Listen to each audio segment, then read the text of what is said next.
sekali berjumpa lagi dalam Sapa Senja. Sore hari ini kita akan sharing firman Tuhan lagi bersama-sama. Sore hari ini Sapa Senja dengan tema menghadapi masa yang sukar. Kita akan baca firman Tuhan di dalam 2 Timotius 3 ayat yang pertama. 2 Timotius 3 ayat yang pertama. Di situ dibawa perikop keadaan manusia pada akhir zaman.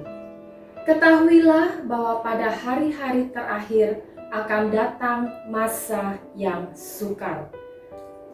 Masa yang sukar di situ dalam bahasa Yunaninya adalah kalepos, yang artinya masa yang amat sukar, masa kesusahan besar, suatu keadaan yang tidak bisa dikontrol dan dikendalikan dalam hal ekonomi, politik, sosial, alam, dan sebagainya. Inilah yang kita hadapi hari-hari ini. Untuk lebih jelasnya, kita akan baca lagi di dalam ayat 2 sampai ayat yang keempat.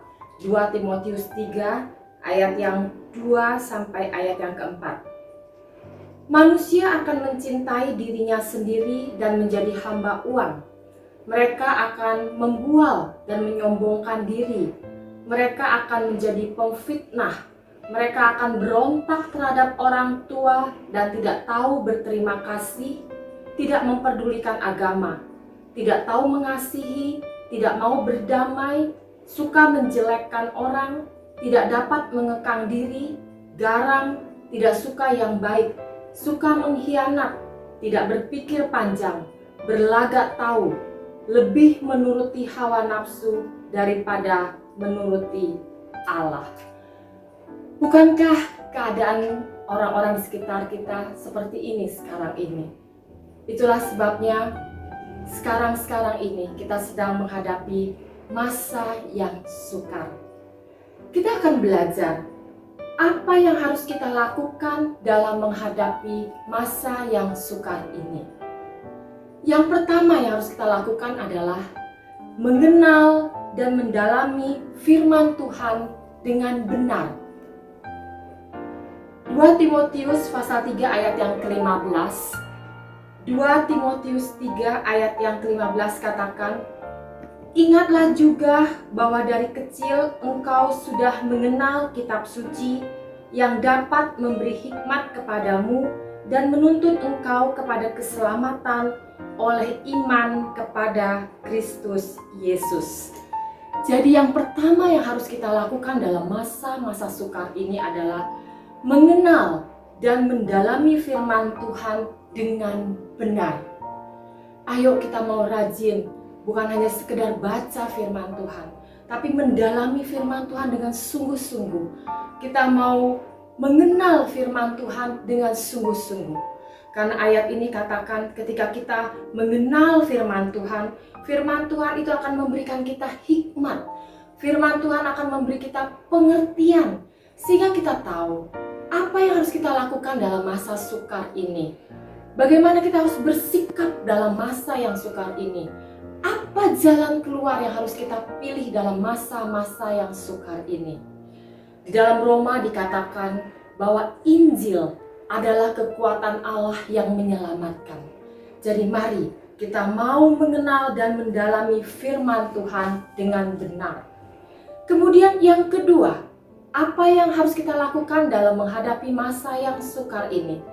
Yang kedua adalah mengalami perubahan hidup sesuai firman Tuhan.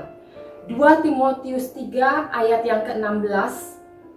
Firman Tuhan katakan, "Segala tulisan yang diilhamkan Allah memang bermanfaat untuk mengajar, untuk menyatakan kesalahan, untuk memperbaiki kelakuan, dan untuk mendidik orang dalam kebenaran."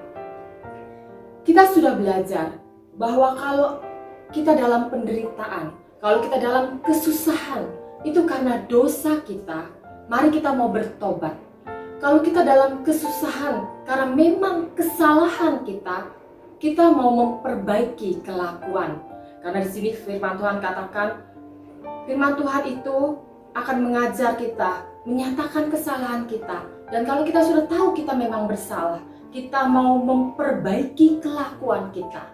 Kita mau introspeksi diri, mau merubah diri kita supaya sesuai dengan firman Tuhan. Kita mau membuang karakter-karakter kita yang tidak sesuai dengan firman Tuhan. Kita mau hidup di dalam kebenaran, sehingga kita bisa bertahan menghadapi masa-masa yang sukar. Kemudian yang ketiga yang harus kita lakukan ketika menghadapi masa-masa yang sukar adalah melakukan perbuatan baik. 2 Timotius 3 ayat yang ke-17. 2 Timotius 3 ayat yang ke-17 katakan, dengan demikian tiap-tiap manusia kepunyaan Allah diperlengkapi untuk setiap perbuatan baik. Jadi ketika dalam masa sukar, kita akan mau tetap melakukan perbuatan baik. Perbuatan baik apa saja? Yang pertama, ibadah. Karena firman Tuhan katakan ibadah itu mengandung janji, baik untuk hidup kita sekarang maupun untuk di masa yang akan datang. Jadi tetap melakukan ibadah di masa-masa yang sukar.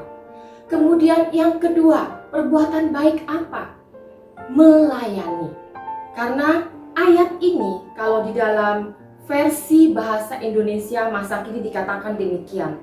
Dengan Alkitab itu, orang yang melayani Allah dapat dilengkapi dengan sempurna untuk segala macam pekerjaan yang baik. Jadi dalam masa yang sukar, kita harus tetap melayani Tuhan dan melayani sesama kita manusia. Bapak Gembala pernah mengajarkan ketika dalam menghadapi kesusahan, penderitaan, pergumulan, jangan pernah berkata, saya cuti dulu dalam pelayanan. Nanti kalau masalah saya sudah selesai, kesusahan saya sudah lewat, baru saya melayani lagi. Tidak seperti itu. Karena justru ketika dalam masa susah, dalam masa pergumulan, pencobaan, ketika kita tetap melayani Tuhan, tetap melayani sesama kita manusia, itu memberi kita semangat. Itu memberikan kekuatan yang baru buat kita, dan itu akan membuat kita bersukacita, memampukan kita melewati masa-masa sukar kita. Jadi, jangan pernah berhenti melayani Tuhan dan melayani sesama. Kalau dikatakan, tapi sekarang kita sedang tidak ibadah di gereja, jadi kita tidak bisa melayani. Ingat, melayani itu bukan hanya di gereja. Kita bisa melayani di mana saja dan kapan saja. Kita bisa melayani dengan memberikan pikiran kita, perkataan-perkataan kita, memberikan kasih perhatian kita. Kita bisa melayani dengan tenaga kita, dengan waktu kita. Kita juga bisa melayani dengan berkat-berkat yang Tuhan berikan kepada kita.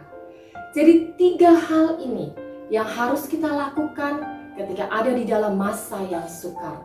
Yang pertama, mengenal dan mendalami firman Tuhan dengan benar.